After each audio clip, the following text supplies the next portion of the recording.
Pai do Senhor Jesus, irmãos. Amém. Os irmãos podem assentar. Um prazer estar aqui com vocês mais uma vez. Estive aqui há 2 anos atrás, mesmo mês, maio, e parece coincidência, né? Justamente eu acho que por uma data dessas, e para mim foi gratificante poder participar com vocês naquele momento. Deus nos dá a oportunidade novamente de poder aqui trazer a mensagem do Senhor para nos alimentarmos. Agradecer ao Marcos, que assim, uma pessoa que já faz parte da minha vida, ao Sheila e seus filhos, a gente fez o seminário junto, mas nós falamos que, como diz a própria palavra, né, tem amigos que é mais chegado que irmão. É um dos tais. Glória a A Deus. gente louva a Deus pela vida dele, pela vida da Igreja de Cristo. E estamos ali agora no Maranhão, fazendo ali a obra do Senhor, conduzindo ali aquela igreja, a Igreja do Senhor, na missão de assim cuidar da Igreja do Cordeiro, a Igreja de Cristo. Não é fácil, como em todo qualquer local, mas nós temos crido que Deus ele tem nos dado graça, tem nos dado forças para assim conduzirmos da melhor maneira possível, segundo a vontade dele. Glória a Deus. Nós rogamos as vossas orações para que assim Deus ele possa estar em primeiro lugar, aqui também, juntamente com vocês, em nome do Senhor Jesus. Eu quero convidá-los nessa tarde, já entrando à noite, finalizando já o Santo Dia do Senhor, para que nós façamos aí, repita essa leitura de Provérbios 24, versículos do 3 ao 5. E o título da nossa mensagem é este: um lar edificado em Deus. Já que nós estamos no mês de maio, eu creio que vocês trabalharam aqui a questão família, e nós vamos aqui abordar ainda a respeito desse tema para que possamos assim fortalecer mais as nossas famílias, aprendermos mais de como lidar e como edificar a família no Deus Todo-Poderoso. Então, Provérbios 24, os versículos dos 3 em diante, diz assim: com sabedoria se constrói a casa, e com discernimento se consolida, pelo conhecimento de seus cômodos se enchem do que é precioso e agradável. O homem sábio é poderoso, e quem tem conhecimento aumenta a sua força.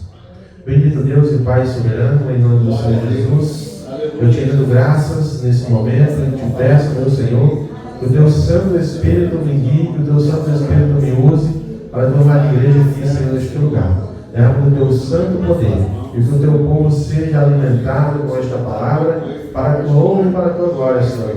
Em nome de Jesus. Amém. Irmãos, pela graça do nosso Senhor e Salvador Jesus Cristo, que nós temos o privilégio de refletir sobre essa sabedoria divina, a sabedoria que nos é entregue para que possamos assim conduzir a família de uma maneira feliz, para que possamos ter uma família feliz todos os dias. Nós vamos aqui analisar o Provérbio 24, os versículos precisamente o 3 e o 4. Esse provérbio que aqui está em questão é um dos 30 ditados dos sábios que vai ali do Provérbio 22, versículo 17, até esse provérbio que nós estamos aqui, precisamente o versículo 22. Então, os sábios, como nós bem sabemos, eles eram pessoas que eram ali escolhidas, que possuíam habilidades para lidarem com as situações da vida, para que em qualquer área da vida humana ele pudesse assim sobressair sobre aquelas situações, ele pudesse driblar a situação, ele pudesse resolver a questão. Então, em qualquer atividade humana, o sábio ele entrava em questão para que pudesse assim conciliar aquela questão. Muitas dessas pessoas elas moravam nas cortes reais, elas moravam nos palácios reais, juntamente ali com todas as pessoas do reinado. Isso por causa da sua sabedoria. Isso porque eles tinham a sabedoria de resolver as situações. Então elas eram chamadas para fazerem parte da cúpula, podemos dizer assim. Para fazerem parte daquele corpo real. Para que eles, assim, fossem encarregados de instruírem os oficiais dos reis, do reinado, para eles conduzirem as pessoas que estavam ali sob o seu comando, para que eles pudessem conduzir de uma forma tranquila, de uma forma sábia, com as instruções necessárias para se darem bem, para serem bem-sucedidos, para que esses fossem bem bons administradores diante dos cargos, diante das funções da qual eles tinham sido colocados. Nós entendemos que com a família não pode ser diferente. Assim como aqueles sábios, eles precisavam se apresentar com uma conduta ilibada, com uma conduta santa, com uma conduta da qual pudessem agradar a Deus, através dos conselhos que os sábios tinham dado para eles. Por nós não pode ser diferente.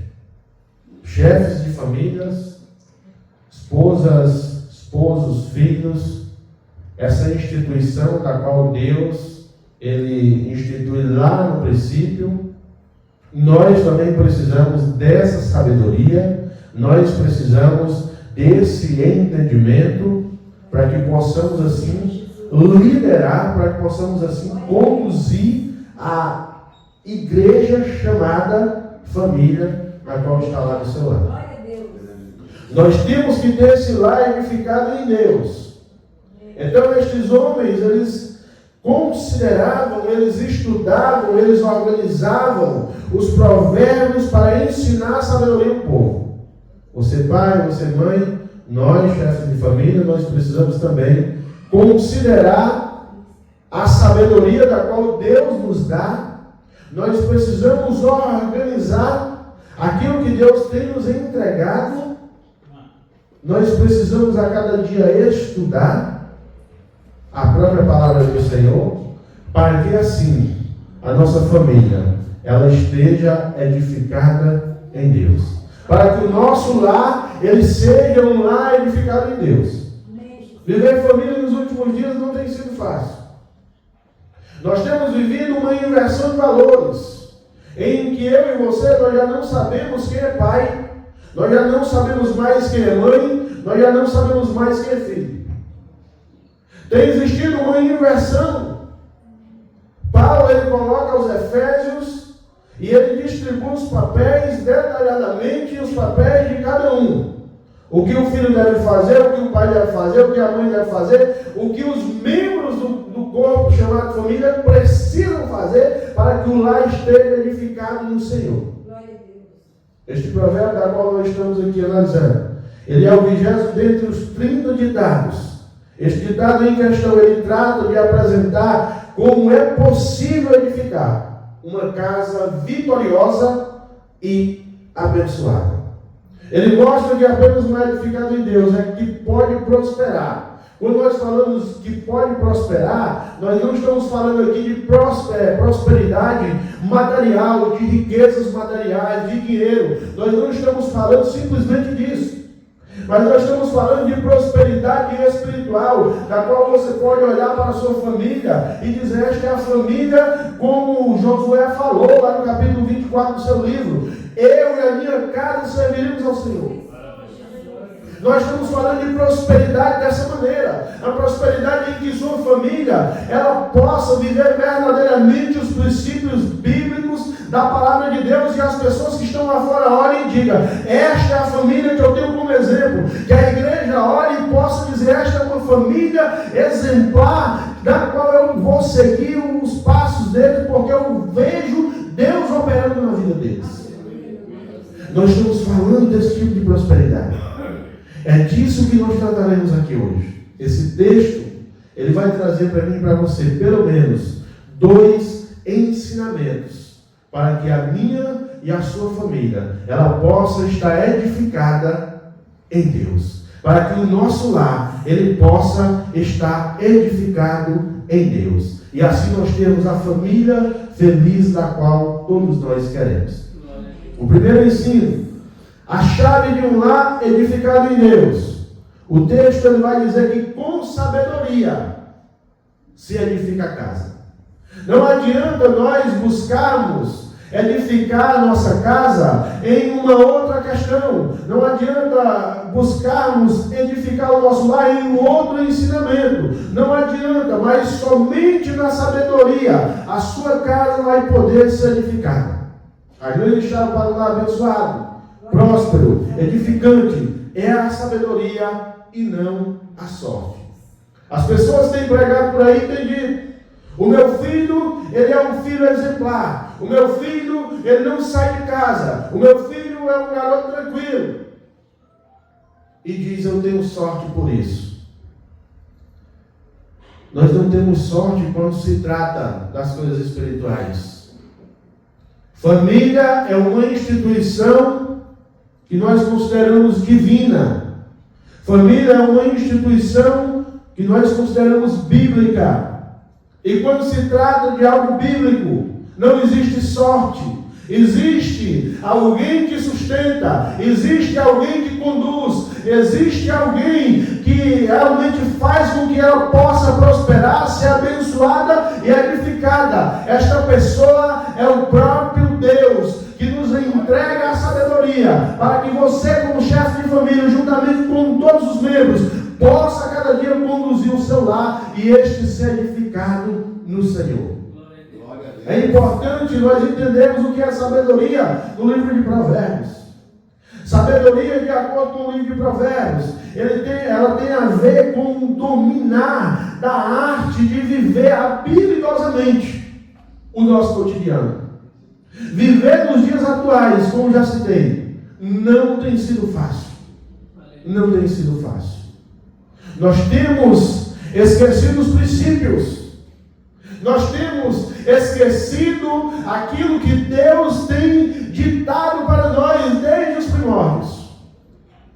E temos querido viver da maneira ao nosso bel prazer, como nós bem queremos. Nós temos esquecido esta habilidade. Nós temos deixado a sabedoria de lado para fazermos segundo a nossa vontade. Nós perguntamos: será que está correto esta maneira da qual nós aplicamos as nossas vidas? Sabedoria, segundo o sábio em Provérbios, é nós vivemos à luz da vontade de Deus, de forma que as escolhas que eu e você fazemos sejam escolhas que agradam ao próprio Deus. Sejam escolhas que louvem ao Senhor. Sejam escolhas que honrem a esse Deus. Não adianta, queridos irmãos, nós temos um QI elevado. Não adianta nós termos se graduado em várias universidades, faculdades. Não adianta nós temos tudo isso se você não tem Deus em sua vida, se você não coloca Deus em primeiro lugar, se você não leva a vontade dele em consideração. Não adianta. É necessário que Deus ele esteja sempre em primeiro lugar. Porque, como diz o sábio em Provérbios, quando nós tiramos Deus da vez, quando nós tiramos Ele do primeiro lugar, quando nós deixamos Ele no canto, o sábio ele vai dizer, sem medo de errar e sem medo de magoar ninguém: nós somos considerados tolos. Muitas famílias têm sido destruídas, desarticuladas. Muitas famílias têm, em alguns momentos, perdido seus filhos, têm perdido seus pais, mães, têm se desestruturados simplesmente porque Deus tem ficado em segundo plano. Porque Deus tem sido esquecido. Porque Deus está lá, um canto esquecido.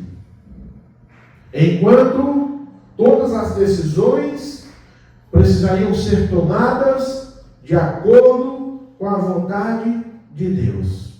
A sabedoria, ela reflete o ensino de um Deus pessoal, de um Deus santo, de um Deus justo, de um Deus fiel, que exige que quem conhece reflita o seu caráter na prática da sua vida, nas questões práticas que nós levamos no nosso dia a dia.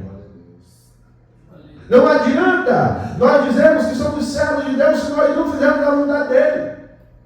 Não adianta nós dizermos que temos um lar edificado em Deus se a vontade de Deus está passando longe. Na sabedoria hebraica, aonde podemos dizer que é o berço ali onde se inicia o cristianismo, eles viviam a sabedoria de forma prática. Eu e você não podemos dizer que nós somos e não praticamos. Nós temos que pregar para os nossos filhos, para a nossa família, aquilo que nós vivemos. Nós temos que viver aquilo que nós pregamos. É isso, é assim que tem que ser a vida. Se queremos ter sabedoria, nós precisamos entender algumas questões. O princípio da sabedoria. Qual é o princípio da sabedoria? O próprio sábio, ele vai dizer que o princípio da sabedoria é o temor do Senhor. Quando nós tememos a Deus, nós conseguimos ser sábios. Quando nós tememos a este Deus Todo-Poderoso, a sabedoria, ela está em nossa vida. Mas o que é temor? O temor é uma emoção em que pavor, veneração, espanto são verdadeiramente ou variadamente misturados. Nós assim olhamos para Deus e veneramos, às vezes espantosamente, pelo seu grande poder, pela sua grande glória. E assim nós tememos a Ele. O temor tem a ver com a reverente adoração a Deus. Nós temos que prestar uma adoração a Deus de forma que realmente a reverência ela opere em primeiro lugar. Não é uma adoração qualquer, não é uma adoração de qualquer jeito, não é uma adoração em que eu expresso ela simplesmente aqui dentro da igreja. Mas é aquela adoração que começa lá dentro da minha casa. E quando eu chego na igreja, as pessoas vão olhar e vão dizer, ele está apenas dando continuidade naquilo que ele já faz com a sua família lá dentro do seu lar. Adorar a Deus não é fácil, mas também não é impossível. Para os servos de Deus não é impossível. Coloca isso na sua mente. E aqui nós temos pelo menos 3 componentes referentes à adoração a Deus. É uma percepção de quem é Deus. Quem é Deus para você? Quem é Deus para a nossa família? Quem é este Deus? Quanto mais nós soubermos de Deus, quem é Ele, mais o nosso coração, ele vai se encher de reverência. Entende agora por que em alguns momentos a nossa reverência a este Deus Todo-Poderoso, ela anda falha? É porque eu não tenho conhecido a Deus com profundidade. Eu não tenho conhecido a Ele como deveria conhecer. Por que eu não tenho conhecido a Deus? Porque eu não me aprofundo em Sua palavra. Porque eu não como a Sua palavra. Porque eu não busco conhecimento de Deus na palavra dEle mesmo. E aí a reverência, ela passa longe. Ela passa distante. Nós temos que conhecer, ter essa percepção que Ele é o Criador. Ele é o Criador. Nós não temos dúvida disso. Nós temos que ter a percepção que Ele é santo. E que quando eu me coloco diante dEle, eu tenho que me apresentar como santo. Como Ele diz lá em Pedro, sede santo porque eu sou santo. Eu não posso chegar na presença de Deus de qualquer maneira. Eu não posso levar minha família até o Senhor de qualquer maneira. Nós somos responsáveis por aquilo que nos foi entregue para cuidar. E a nossa família, isso é responsabilidade nossa. Isso é responsabilidade nossa. Cada um dentro dos seus papéis. Então nós temos que conhecer esse Deus, ter essa percepção de que Ele é um Deus justo, é um Deus poderoso, é um Deus conhecedor de tudo, é um Deus onipresente, eterno, bondoso, amoroso e outras qualidades que esse Deus tem. Na adoração, nós ainda precisamos ter uma percepção de onde Deus está e o que Ele sabe. Ele é o Deus onipresente. Então Ele está ao seu lado todos os dias. Ele está ao lado da sua família todos os dias. Quais são as lutas? Quais são as decepções? Quais são os enfrentamentos que a sua família passa todos os dias? Quais são as dificuldades familiares? Deus está ao lado da sua família. E além disso, Ele sabe todas essas coisas. Ele sabe tudo que você está passando. Ele sabe tudo que você diz. Ele sabe tudo que você pensa. Ele sabe tudo que você faz. Glória a Deus, aleluia. A nossa família, ela precisa entender isso. Ela precisa ter a percepção de onde Deus está. De onde Deus está. E o que Ele sabe a respeito da nossa família. Nós temos que ter essa percepção. Nós temos que ter a percepção do que Deus exige de mim e de você, da nossa família. Existe uma conexão entre temor, existe uma conexão entre esse temor de Deus e a sua palavra. A palavra de Deus, ela tem essa conexão com o temor. A Bíblia revela a vontade de Deus para as nossas vidas. Glória a Deus. A Bíblia revela a vontade de Deus para as nossas vidas. Isso através dos seus mandamentos, através da sua palavra. Mas nós temos tido a dificuldade de sentar com a nossa família, de fazer um culto devocional com a nossa família, um culto doméstico. Nós temos tido a dificuldade de orarmos com a nossa família. Nós temos tido a dificuldade de, assim, corrigirmos a nossa família. Nós temos tido a dificuldade de colocar a nossa família no altar de Deus. Nós temos tido essa dificuldade.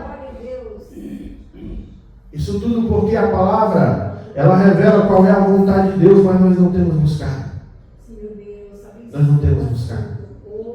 Deus, Ele quer o melhor para mim e para a sua família.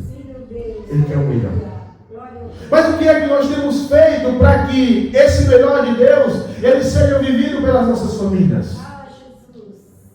O que é que nós temos feito? Será que nós temos realmente dedicado tempo para viver em conformidade com a vontade do Senhor? Faz um teste quando você chegar em casa. Eu vou dizer isso aqui, eu não sei, eu não conheço vocês. Pai, filho e mãe. Quando chegar em casa, um vai sentar no sofá, talvez, não sei. Outro talvez na mesa da cozinha, da sala de jantar. O outro talvez vai para o quarto. E cada um vai pegar o seu celular. Vocês não precisam dizer se vai ser isso. Mas geralmente é o que tem acontecido. Nós não temos tirado tempo para a nossa família. Nós não temos largado, eu não estou dizendo que celular é errado, entenda. Mas nós temos invertido os valores, aquilo que eu falei no início. Nós não temos mais nos reunido em família, para viver os princípios de Deus, para termos um lar edificado em Deus, literalmente. Eu estou dando um exemplo básico do que nós temos vivido nos últimos dias. Aleluia. Glória a Deus.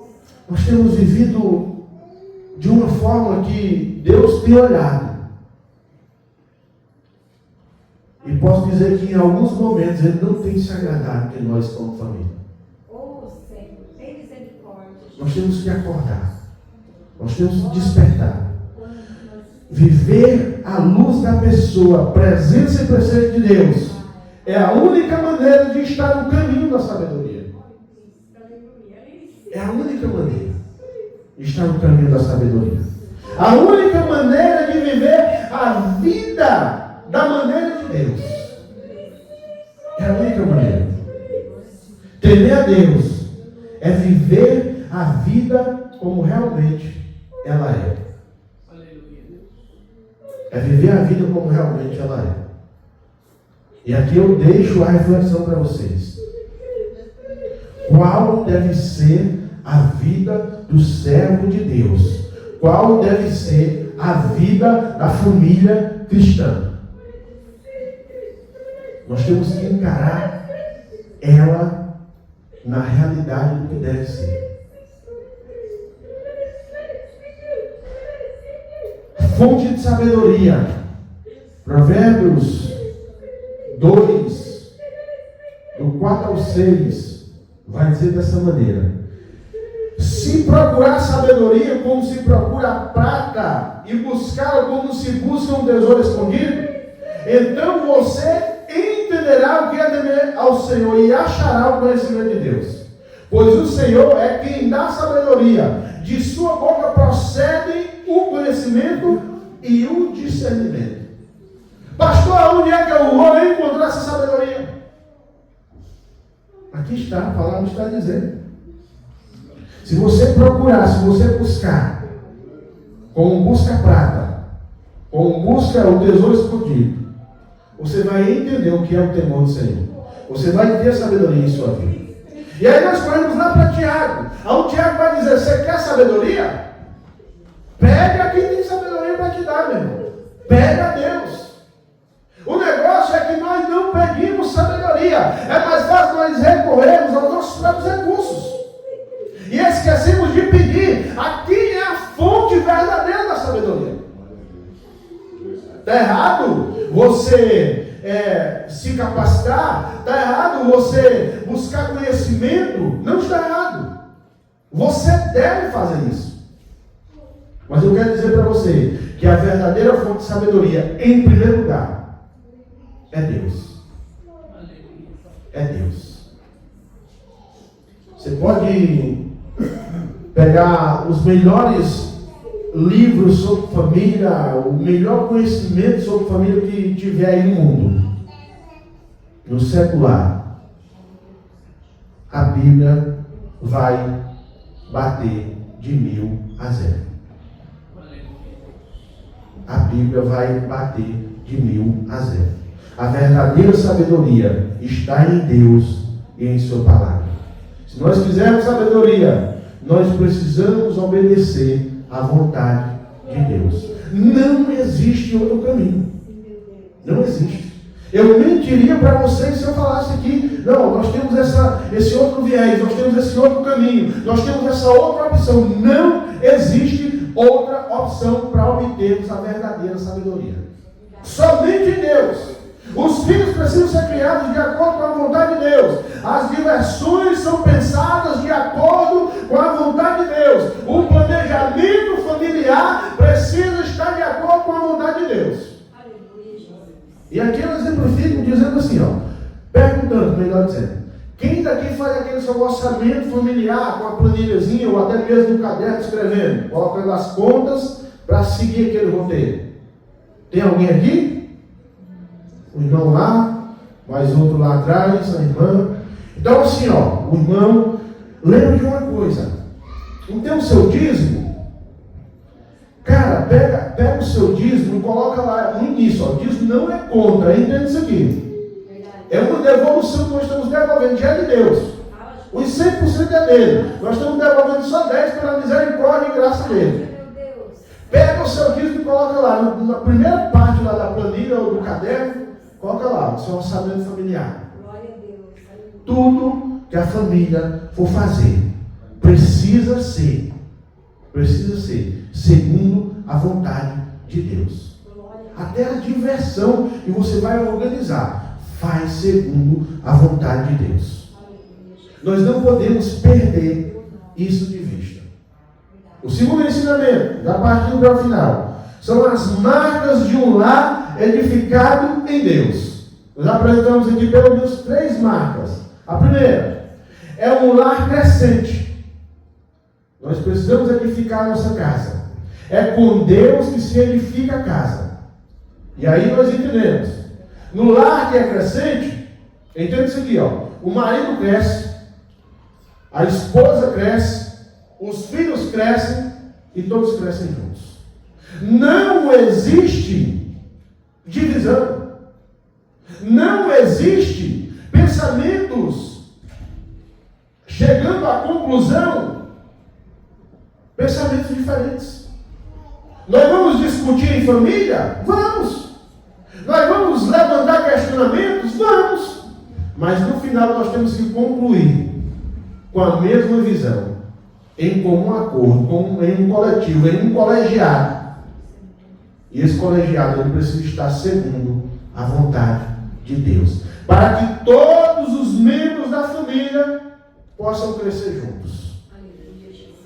A segunda marca é o lar duradouro. A família precisa permanecer firme. Não é por causa das pessoas, não. Não é porque a sociedade me olha e está vendo uma família estruturada, firme há tantos anos, não. Não é isso. Mas por causa do próprio Deus. Ele é o chefe primeiro, é o chefe que está acima de todos, de todas as famílias. Então, nós precisamos temer a Deus. É por causa de Deus que o lar não cai. É por causa de Deus que o lar continua sendo conduzido. É por causa de Deus que a sua família, ela ainda está de pé. É por causa de Deus. É por causa de Deus que o teu casamento, ele permanece intacto. Pode ter discussões, pode ter algumas situações desagradáveis, pode ter alguns problemas, pode ter momentos de chateação um com o outro, pode. É por isso que o casamento é bom. Mas ele só está sustentado porque Deus está sustentando. O casamento só permanece sustentado porque Deus é o sustentador. A única maneira da família continuar unida é com Deus. A única maneira dela ser uma família duradoura, um lar duradouro, é por causa de Deus. Não é por causa da minha força, não é por causa da sua força. A terceira marca de um lar edificado em Deus é um lar abençoado. O sábio diz: as suas salas se encheram de todas as riquezas preciosas.